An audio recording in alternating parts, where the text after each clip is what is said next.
everyone, it's Robert from On My Turntable. Hope you're having a great day today. It's Tuesday afternoon.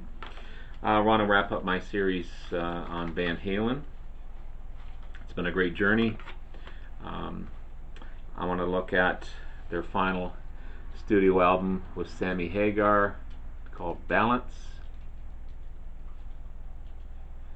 Make this my thumbnail. Before I get into everything, please hit the like and subscribe button below. Thank you to all that have liked and subscribed so far. I greatly appreciate it. I want to continue to put great content out there to be informative and to show you guys some great bands and artists that I have in my collection. So previously I looked at this awesome box set, the studio albums 1978 to 1984, basically the David Lee Roth era as lead singer. Featured their debut album, Van Halen 2, Women and Children First,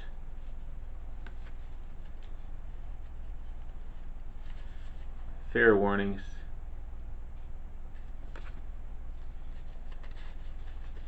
Diver Down, and finally 1984. 6 great albums. Again, I gave the whole box set a 9 out of 10. I thought it was awesome. Many of the albums getting 10 out of 10. And then I started to look at Sammy Hagar era and their 4 studio albums with Sammy Hagar. The only album I don't have is 5150. I still did a ranking on it. I gave it a 9 out of 10. I also looked at OU812 and For Unlawful Carnal Knowledge,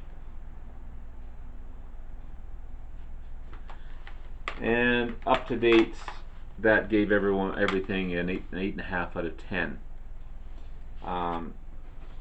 As far as the Sammy Hagar albums go, not quite as, there were some hits, there were some misses. Basically, great albums, good albums, just a couple of misses, and mainly on For Unlawful Carnal Knowledge, a couple of stinkers on there that I didn't really like. So, but we'll get into Balance. It's the 10th studio album by the band and the last to feature Sammy Hagar. Again, the 4th and last to feature Sammy Hagar. Released in 1995. It reached #1 on the Billboard 200 and went triple platinum in 2004. The first track, Seventh Seal, was nominated for a Grammy for the best hard rock performance. Hey! Sorry. Little disagreement going on there. Guys. Balance was released during a lot of fighting in the band, especially between Sammy, Alex, and Eddie. They working 8 hours a day, 3 weeks in a row to finish the album.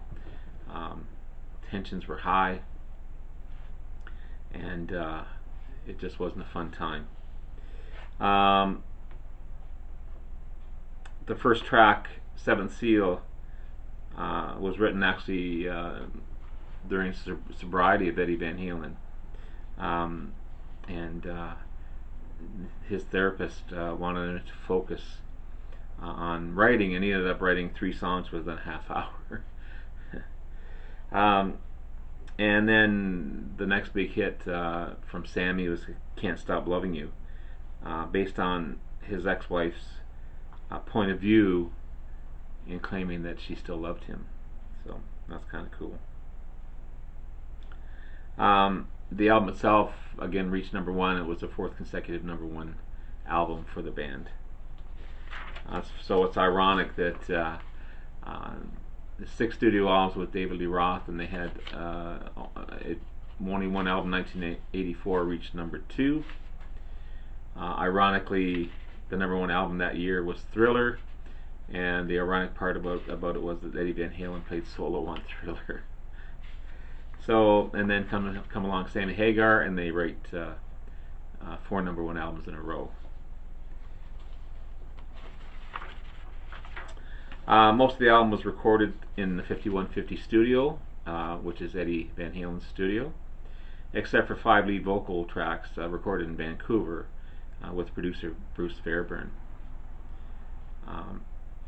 The tour they set out on to support the album was nicknamed the Ambulance Tour because Eddie was having hip issues and Alex had to wear a neck brace, and the band just wasn't in good shape at the time. In 1997, the band broke up. The arguing got so bad that Eddie started drinking again. Pretty bad scene. Even though the album went number 1, some of it sounds forced, and not much inspiration.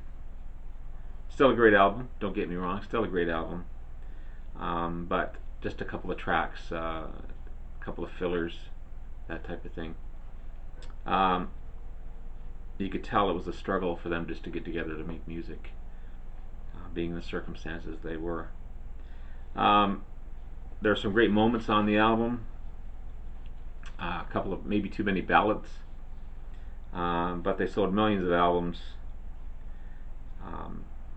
just on this of this particular album itself, Balance.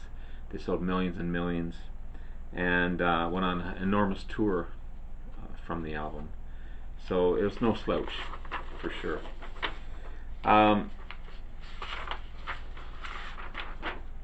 So the first track is, here we go, The Seventh Seal. I'm not going to play the album just like on the other ones. I don't want it to get blocked. So The Seventh Seal is a haunting tune written by Eddie. Deep rocker with great guitar work. Probably the darkest track on the album. Just a straight ahead rocker. Next is a ballad by Sammy, Can't Stop Lovin You. It's a great pop tune, actually. Big super hit for the band. Next is Don't Tell Me, What Love Can Do. It's a heavy rhythm and great intro.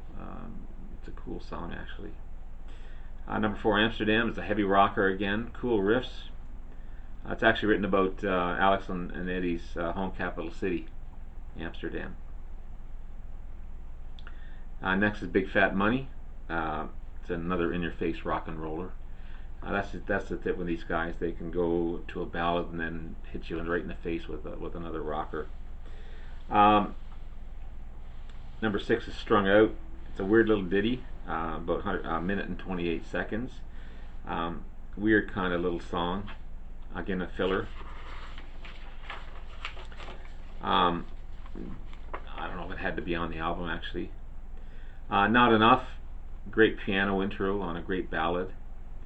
Band really never sounded better. They sound really good on here. It's just a great song. Next is Aftershock, another in-your-face rocker. Cool intro by Eddie. That's the thing about a lot of other songs. Some great guitar intros, great guitar riffs. 9 is Doing Time, another weird little minute and 41 second track. It's a weird little track. I don't know why they put little ditties on there. I guess maybe just to fill in spots. Next is, I hope I'm pronouncing this correctly, Balantherium. It's a great rock and instrumental, actually. It's heavy at times, straight ahead instrumental. No vocals on the track. Number 11 is Take Me Back, another power ballad, sung and played great. The band shines on that one. Just a great track. And last is Feelin'. It's a great rockin' tune. It's a great way to finish off the album. I think overall it's a great album. It's much better than For Unlawful Carnal Knowledge. I'm going to give it. I dropped my sheet here. I'm going to give it a 9 out of 10.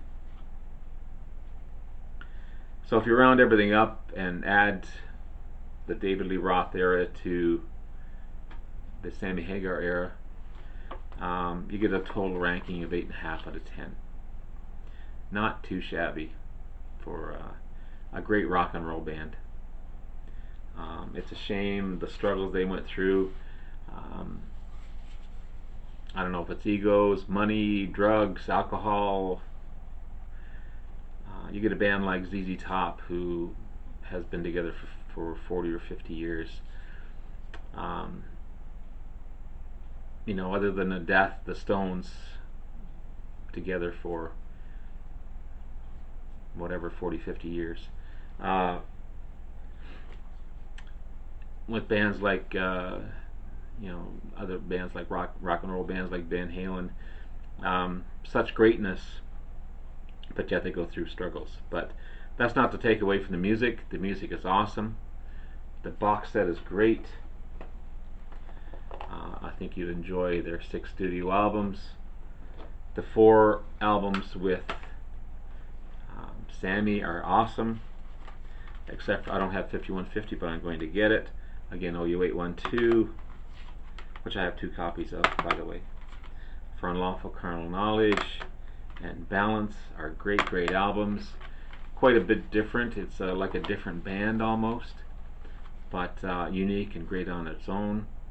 Overall, I gave that a ranking of 8.5 of these 4 albums.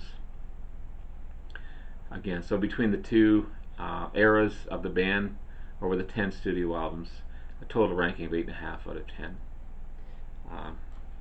I think it's a fair ranking, and I think it's a great rock and roll band, and can't go wrong. So that's my look at Balance. Again, another thumbnail. That's my look at Van Halen.